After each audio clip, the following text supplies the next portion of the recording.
Bismillahirrahmanirrahim. Istri kondisinya sama dengan dua kondisi. Suami istri ini pasti dapat dan tidak akan terhijab, ya, kecuali suami istri ini melakukan hal-hal yang bisa menggugurkan kewarisan. Di antaranya adalah pertama, pembunuhan. Ya, selagi dia tidak membunuh si mayit, maka masih berhak mendapatkan hak warisan. Tapi kalau suami ini membunuh istrinya, jadi si mayit ini meninggal karena suami yang membunuh, maka gugur haknya. Walaupun akadnya sah, ya, maka gugur haknya karena si mayit tadi meninggalnya dibunuh oleh si suami tersebut. Atau si suami dia pindah agama, murtad, maka beda agama pun itu bisa menggugurkan hak waris dia sebagai suami dari almarhumah istrinya. Istri sama kondisinya dua kemungkinan. Ya. Yang pertama, Allah mengatakan walahunna rubu' mimma taraktum illam yakun lakum walad. Fa in kana lakum walad falahunna thumun mimma taraktum. Istri mendapatkan seperempat dari harta suami yang meninggal ketika suami yang meninggal tadi tidak memiliki keturunan. Ya, ibu nikah dengan bujangan kaya raya. Lumayan bu, seperempat ibu dapatkan sebagai istri. Dengan syarat suami meninggal tadi tidak atau belum memiliki keturunan. Tidak bawa anak, ya, atau dia punya anak sudah meninggal anaknya, yang jelas ketika dia meninggal tidak ada anak sama sekali. Maka istri mendapatkan seperempat. Sebaliknya, jika ada anak atau keturunan, maka turun kondisinya menjadi 1/8. Ini jatah istri. Ini ada yang komplain.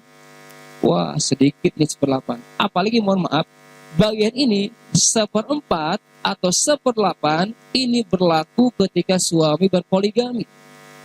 Ya, jadi bu, 1/4 untuk 4 istri, bukan tiap orang. Ya, kalau tiap orang habis, istri pertama 1/4, kedua 1/4, habis semuanya. Maka ini 1/4 ini berlaku untuk semuanya.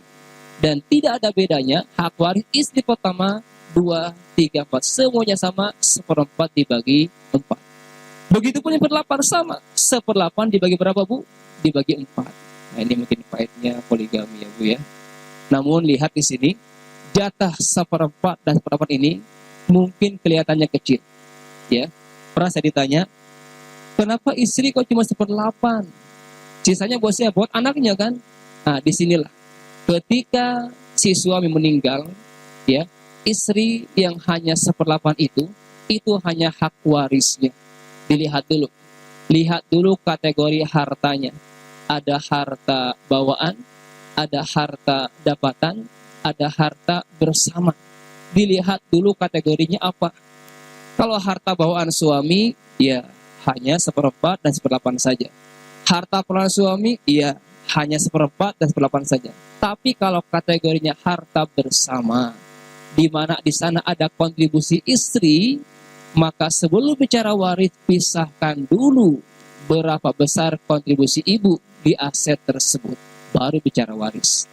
Misalkan sederhananya, suami istri nyicil rumah bareng-bareng.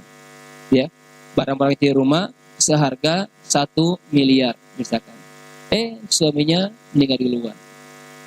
Karena aset ini aset bersama antara suami istri, sebelum bicara waris, pisahkan dulu mana yang punya suami, mana yang punya istri. Berapa kontribusinya? Tergantung. Oh, ternyata kontribusinya 50-50. Tapi ingat, tidak selamanya 50-50. Tergantung. Ya, silakan Bapak Ibu, silakan hitung berapa kontribusi masing-masing. Bisa 50-50, bisa 60-40, tergantung. Karena ayatnya pun umum. Allah mengatakan di surah An-Nisa ayat ke-32, lirrijali nasibum mimma iktasabu walin nisa'i nasibum mimma iktasaban.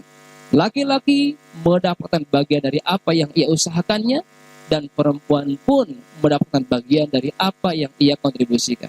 Kembali kepada kontribusi, berapa nilainya? Misalkan suami istri di aset pertama ini mereka kontribusinya 50-50. Berarti suami berapa? 500 juta, istri 500 juta. Ketika suami meninggal, yang diurus bukan yang 1M, tapi apa? Yang 5 juta ini. Jadi istri, ibu, mengambil dulu jatah ibu, bagian ibu. Sebagai kontributor, 500 juta. Plus berapa? 1/8. Dari mana? Dari yang ini. Ini kalau asetnya, aset bersama. Itu pun kalau si suami punya anak. Kalau nggak punya anak, 1/4-nya Bu. 500 plus 1/4 dari yang 500 punya suami tersebut. Ini kategori atau bagian suami dan istri. Baik, sampai di sini jelas ya.